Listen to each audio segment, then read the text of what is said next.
Welcome to Consider Yourself Hugged. I am Tammy West, your host, and honestly, this is like the fourth time that I've started to record this. Do you ever have one of those days where you just can't seem to get it right? And that's how I feel right now. So hopefully this is the one that you're hearing, because if I have to start all over again, I just don't even know. I just finished doing a webinar for an employee assistance program that I contract with on work-life balance. And these people, they share so much with me. When I do these webinars and do sessions, people share a lot, and it doesn't matter. Listen, all of this, I believe, is under the umbrella of mental and emotional well-being, right? Whether you call it stress management, you all know how I feel about that word, but stress management, work-life balance, burnout, mental health, emotional health, managing your emotions, it really all falls under the same umbrella, and that is mental and emotional well-being, or let's flip it and say being emotionally and mentally healthy. And I've shared with you that it's been a crazy month, and I'll have to count. I don't even know how many mental health related sessions I've done in the month of October, because it housed World Mental Health Awareness Day. And the really good thing for me is that it has also been like therapy for me, because if I'm going to be on here talking to you and trying to help you and teach you, then I better be still growing myself. And I'm always honest with you all. You know that my mental health and yours and every person's on this planet is a journey.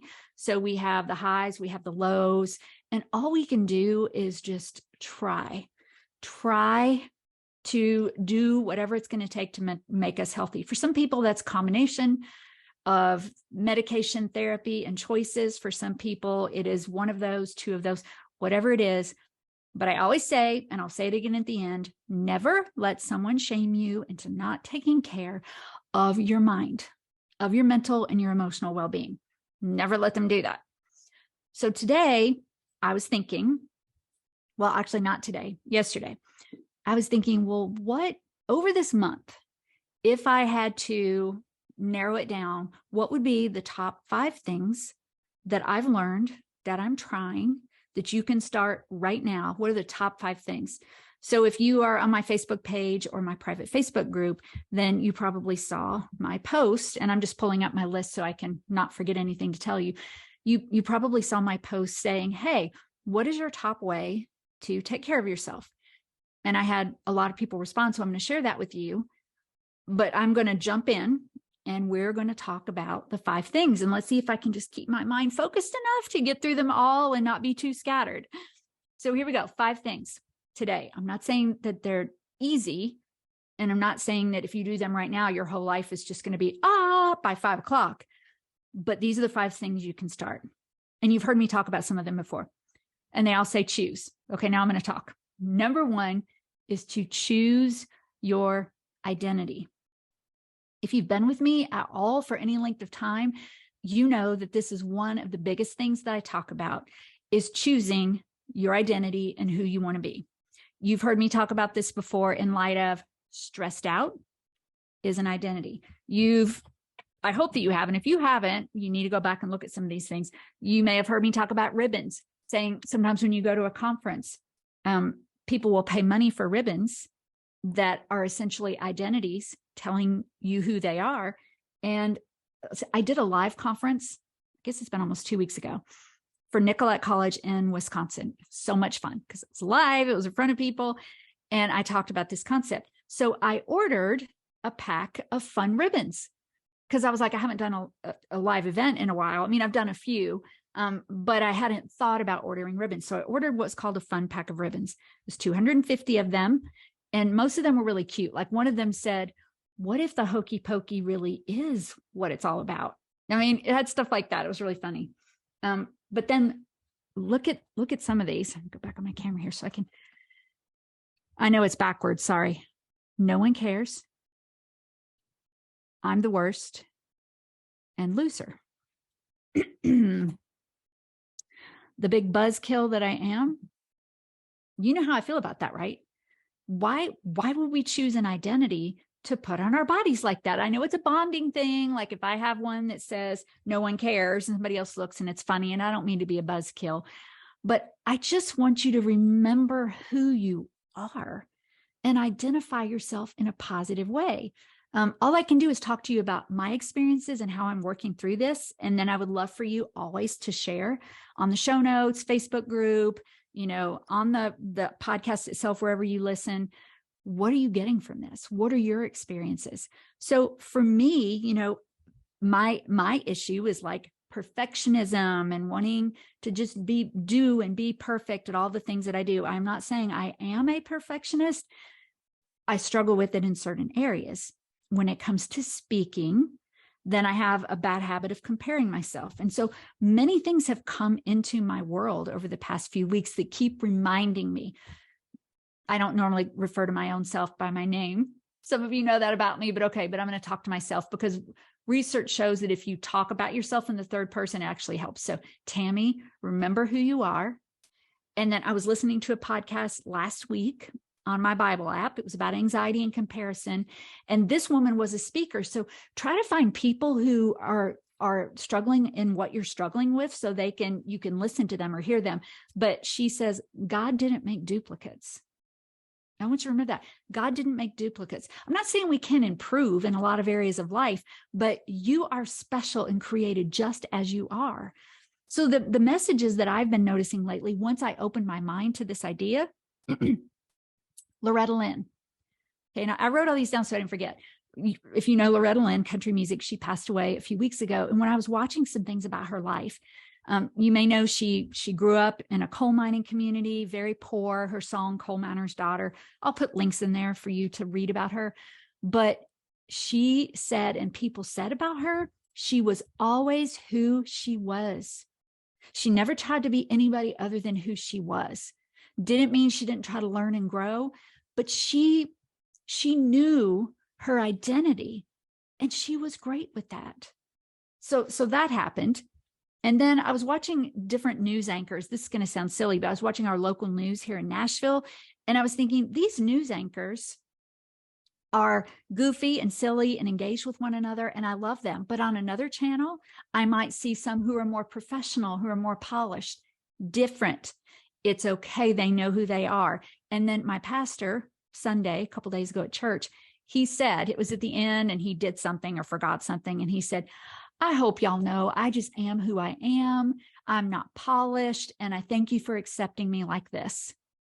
That's what I want to be. I want to grow and I want to learn. And I hope you want to grow and you want to learn, but choose your identity, knowing who you are.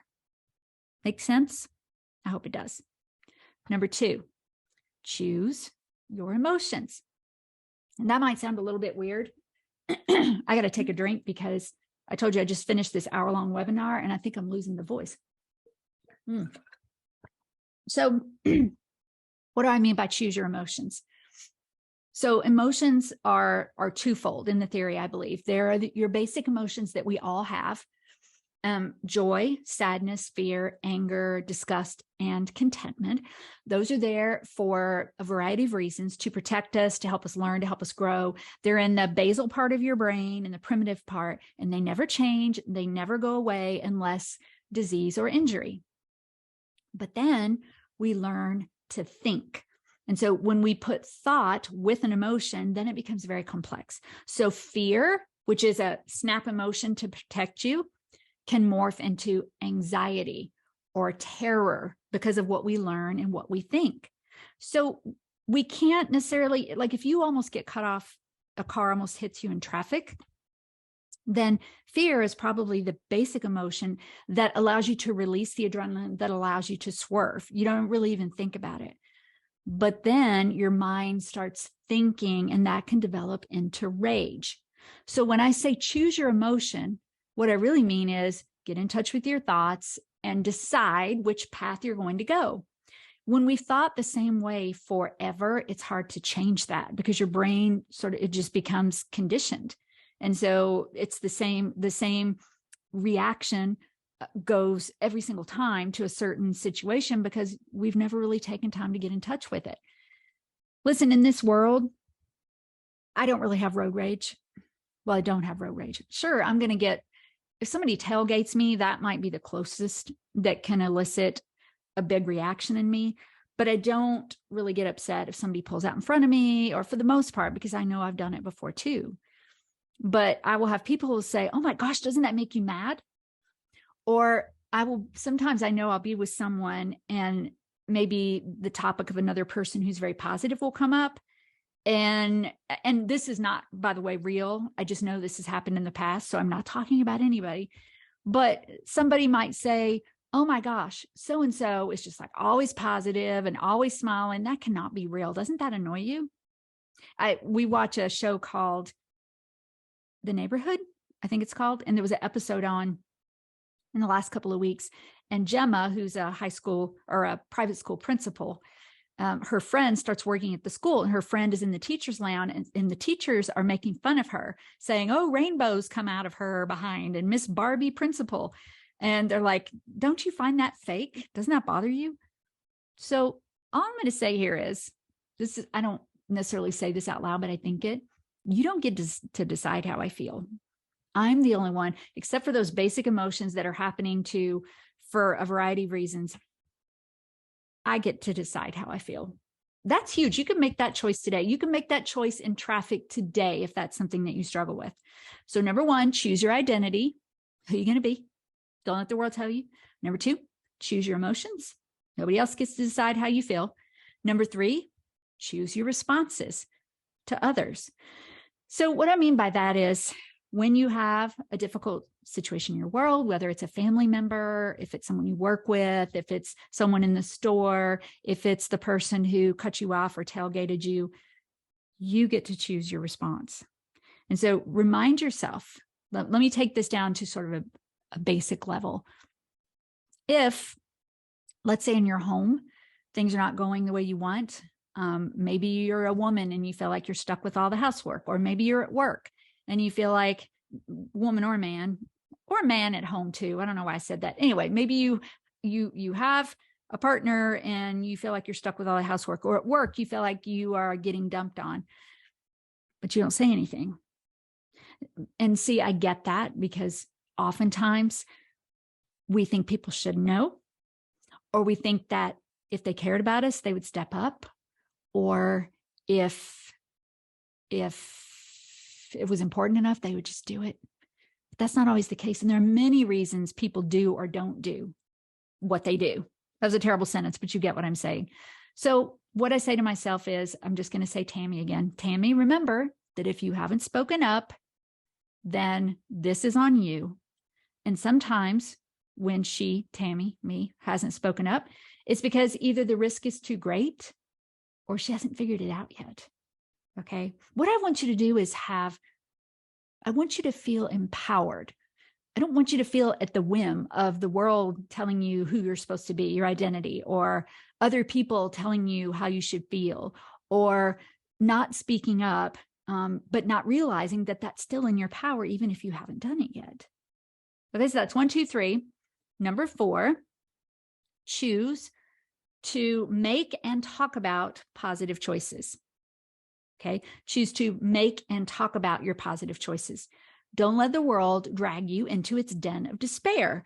What I mean is, the world will tell you that you shouldn't sleep, you shouldn't take care of yourself, life should be terrible, life should be stressful. Go listen to one of my other sessions where I talk about, I am not accepting that. So I put the post on Facebook. This is why I wanted to see what choices people are making, and I wanted to see if they would talk about it. Okay. And I will do the drawing for the free set of books. So those of you who participated, I will write on Facebook, and I think it was all on Facebook, and talk to you and thank you so much. I'm just going to read this list.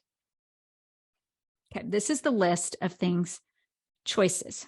So they do them and they talked about them. Being in God's word with intention, washing my mind, spirit, heart, and body with his life. Long hot showers. Oftentimes I give thanks for hot water. I love hot water showers. Okay. Walks with dogs to get fresh air. Good podcasts. And she was so sweet. I think she was referring to me. Journaling, doodling, therapy. So important. Boundaries, sleep, books, grounding exercises, quiet time in nature, jigsaw puzzles, and pray. I mean, look at all of those.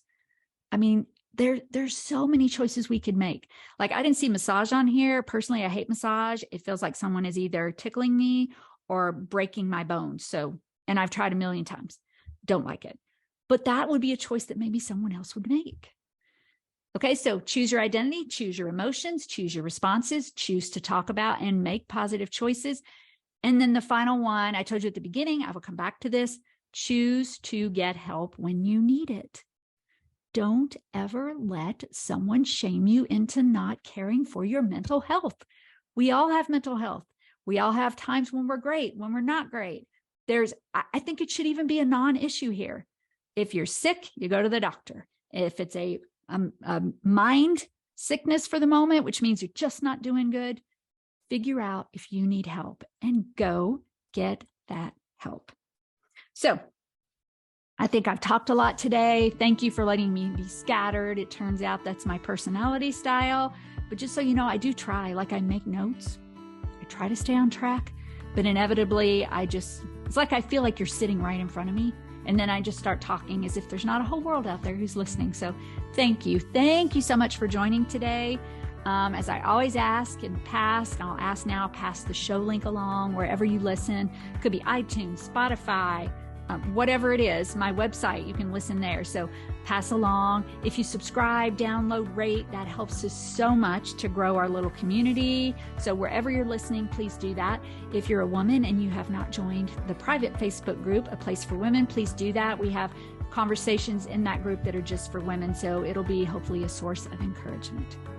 So love and hugs to you all. And until we're together again, consider yourself hugged.